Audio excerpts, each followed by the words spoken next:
watching Swipe. Coming up on this week's show. Virtual reality. We try out some of the latest headsets and games and speak to the people behind one of the hottest tech trends. I head to the Arizona desert with a friend to find out if VR has to be a lonely gaming experience.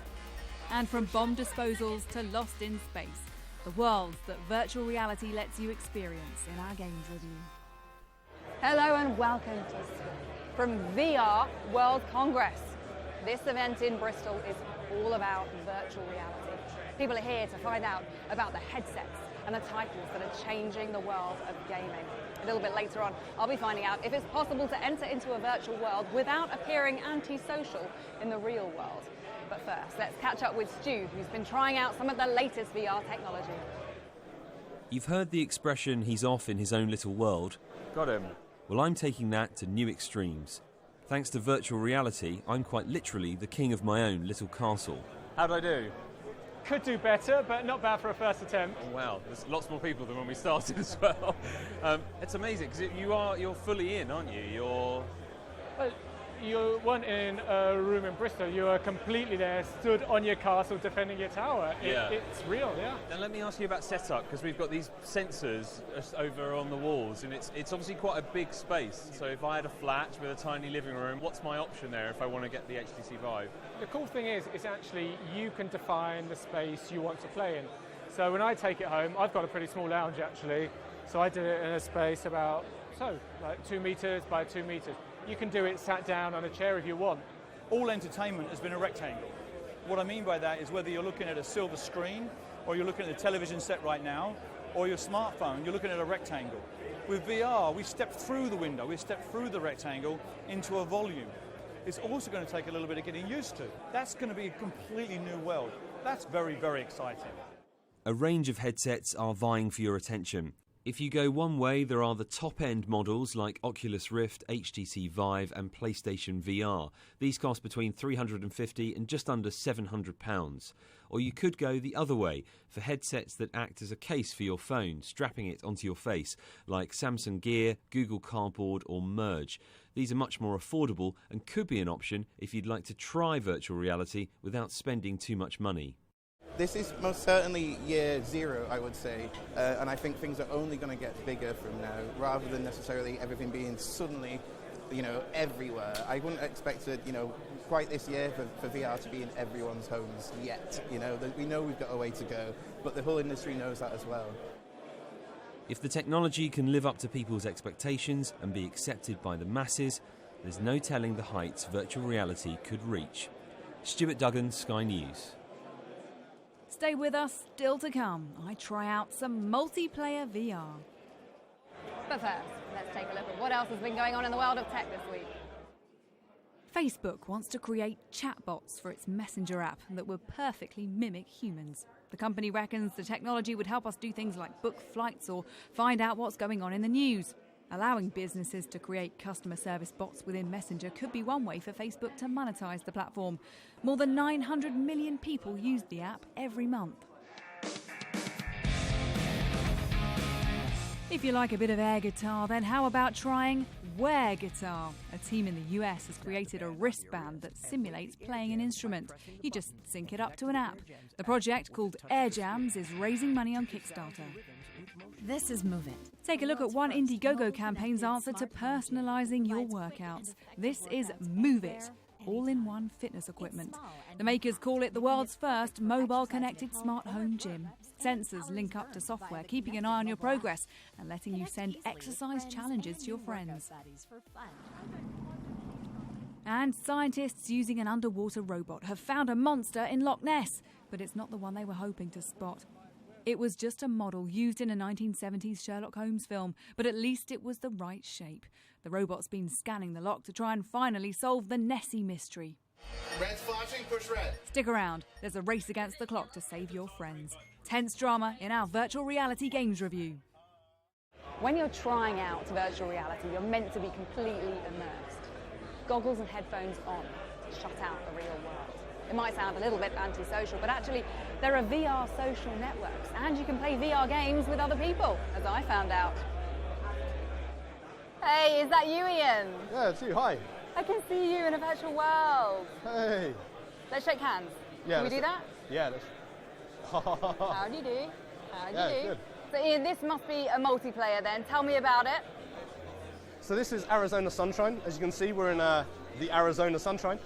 And if you look in front, there's a table with everything on it, which is quite cool. There's like a map and a compass. Can we pick these things up? Hand me the mask. Should we try that? Hey, I'm holding the mask. That's really cool. But hang on, if you play this with your friends, yeah, they've all got to have the same equipment, haven't they? And that's pretty expensive. These headsets aren't cheap. Yeah, that's right. And I think as with any new technology, the cost of entry, it changes. And whether it's like a Samsung Gear VR or a PlayStation VR, through to the HTC Vive and Oculus, the cost does change as you go up the experience. Are more virtual reality games becoming multiplayer so that more people can play at the same time and it's a bit more sociable? Yeah, absolutely. So this is probably the second or third multiplayer game I've seen, and it's certainly very interactive. What about the drawbacks, Ian? Because I feel like there's a bit of a latency, or maybe I'm just not very good at picking up these items. But tell me about some of the downsides, because it's still in early stage development, really, isn't it, in this grander scheme of things? Well, kind of, but also it's thoroughly improved over such a short period of time. So I find if you hold the trigger down on the controller, you'll hold on to the rock or the bottle there. And actually it's quite intuitive. So I can juggle this rock. I don't know if you can see me juggling the rock, but... Oh yeah, very impressive. Or I can drop it You're as a well. Juggler in a virtual world. Exactly. I can't juggle in a real world. I'm really keen to see what we're actually doing and what we look like in the real world. I'm going to take this headset off and see where you are. Yeah, let's do that. Oh. You're over there. You're not even facing me. So you've seen what virtual reality can do. And soon, this will be the norm. VR gaming in your bedroom or your living room. But what games should you try out first? Well, here's Tom from Stuff Magazine. He's picked us a few. Today we're grilling meat with a side of meat, as all the vegetables you need, mainly meat. And we're going to throw it against the wall.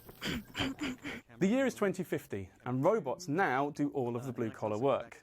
Humans, to get a sense of what it used to be like to be a 9-to-5 fleshy drone, enter a simulator and get taught the experience by JobBot.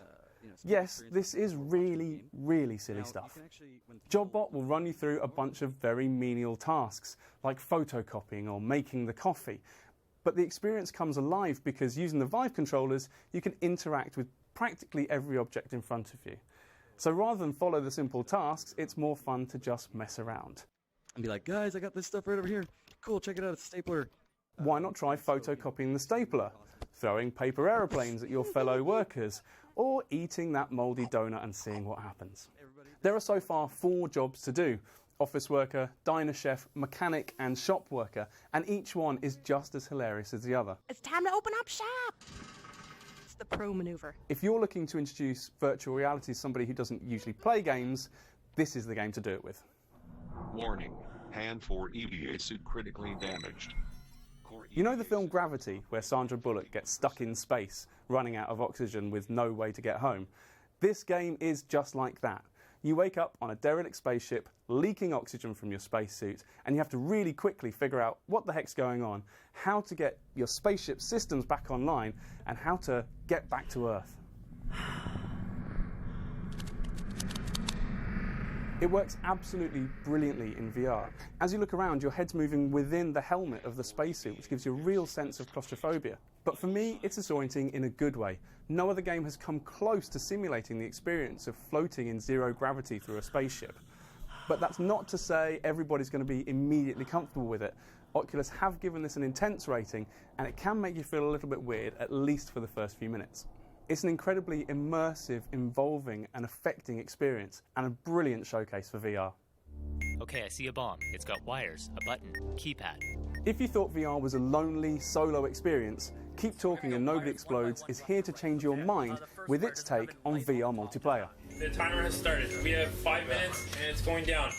One player puts on the headset and in front of them can see a bomb ticking down to their demise.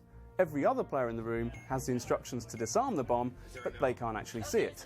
So it's up to the player with the headset to describe what they're seeing so that the other players can find the right instructions, and then it's up to the guys with the instructions to try to describe the disarmament process to the player with the headset. It is really complicated. It's also incredibly good fun, really silly, and really quite tense for the person with the VR headset. Yes, Well, that's it for this week. Take a look at Sky News on mobile, tablet, catch up and Sky Q for all the latest tech stories throughout the week. We'll see you again next time. Bye-bye.